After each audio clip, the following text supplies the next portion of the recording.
Avant de commencer, avant de commencer cette vidéo, excusez-moi pour l'illumination parce que je nécessite d'autres lumières pour éliminer ça.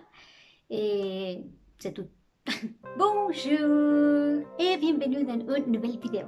Je sais déjà que ce thème est très controversé, mais à la raison des choses qui passent aux États-Unis, je vous parler de ce thème, mais au Mexique. Alors, dans cette vidéo, nous allons parler sur le racisme au Mexique.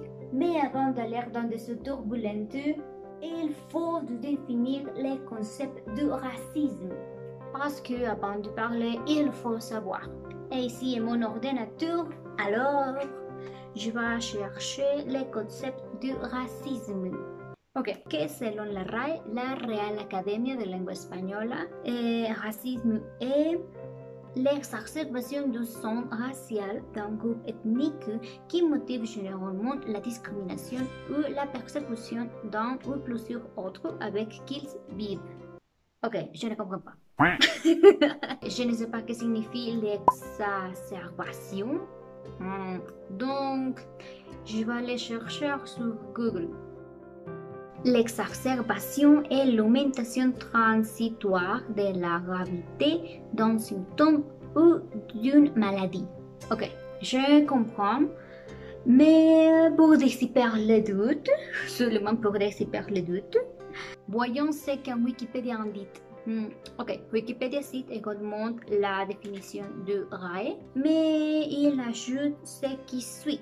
Toute distinction, exclusion, restriction ou préférence fondée sur la race, la couleur, la lignée ou l'origine nationale ou ethnique qui a pour objet ou pour résultat d'annuler ou de compromettre la reconnaissance, la jouissance ou l'exercice dans des conditions d'égalité, des droits de l'homme et des libertés fondamentales dans les domaines politiques, économiques, social, culturel ou dans tout autre domaine de la vie publique.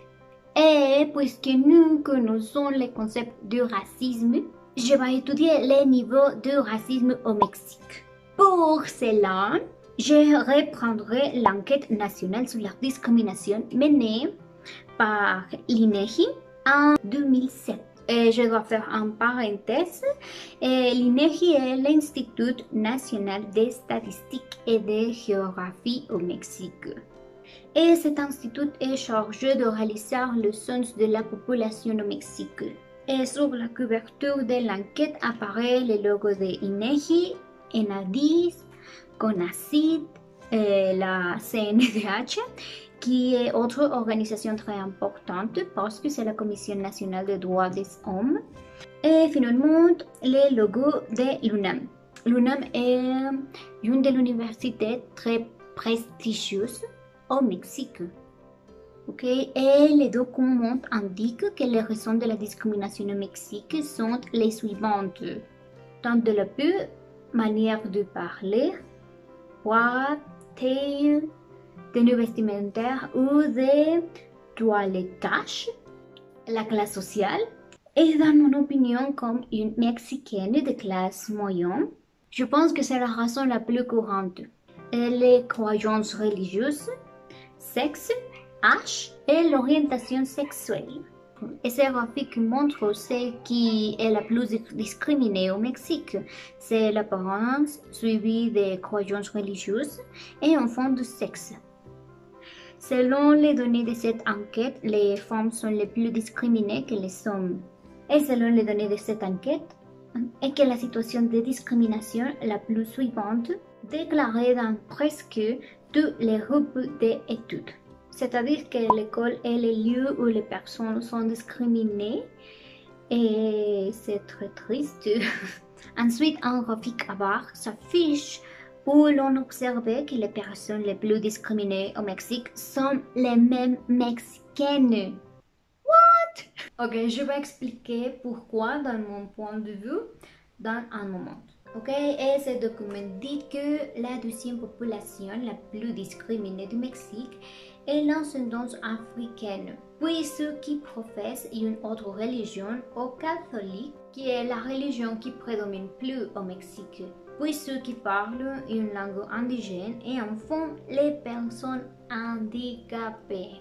Mais dans cette graphique, il y a un facteur important. Les barres bleues montrent les données fournies par les enfants interrogés entre 6 et 14 ans.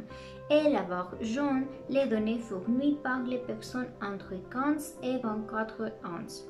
C'est facile à expliquer parce que la plupart des Mexicains aiment faire des moquets et des farceurs.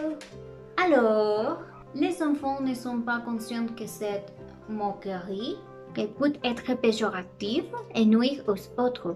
C'est pourquoi les niveaux de la barre bleue sont très élevés.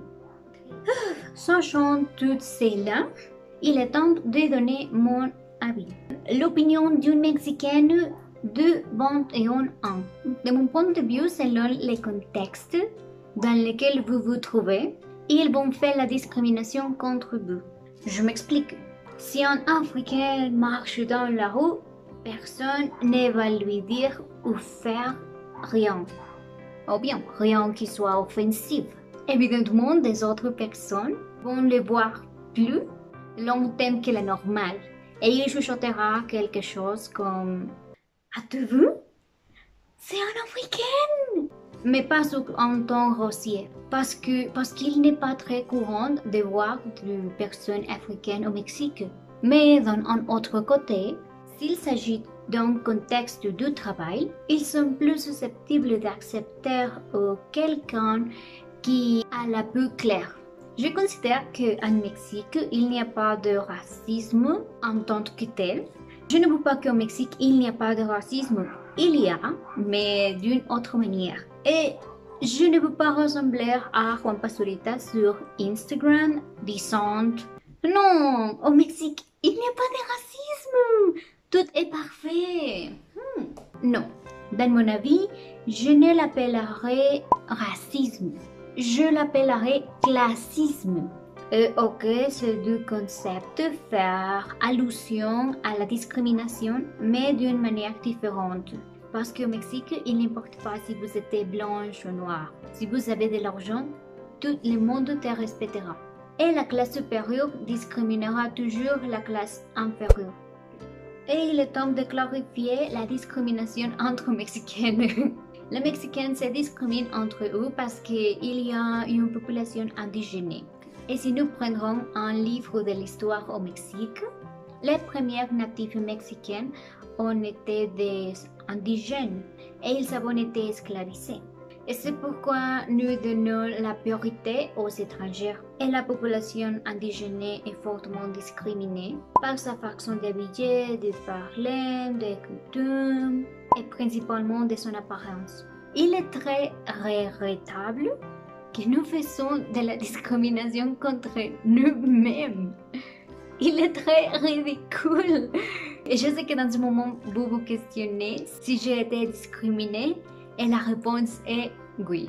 Quand je entre dans des magasins comme Zara, Liverpool, Bershka, etc., ils me regardent dans le visage de « Avez-vous de l'argent pour payer tout ça ?» Ils pensent que pour être brunette, je suis une brûlure. Et maman est comme « Regardez dans un miroir. Vous êtes de la même manière que moi. Je suis une fille modeste, je n'utilise pas des choses très chères. Et pour ces raisons, ils pensent que je suis un velours.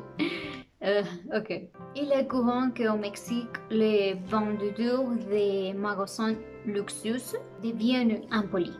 Mais dans ces jours, les 2020, la plupart des Mexicains, en particulier les jeunes générations, sont ouvertes d'esprit. Et j'espère que vous avez appris quelque chose de nouveau au Mexique. N'oubliez pas de vous abonner à la chaîne, donnez un j'aime aux vidéos et suivez-moi sur tous mes réseaux sociaux. Yo soy su servilleta, aquí se rompió una taza y cada quien para su casa. Bye bye.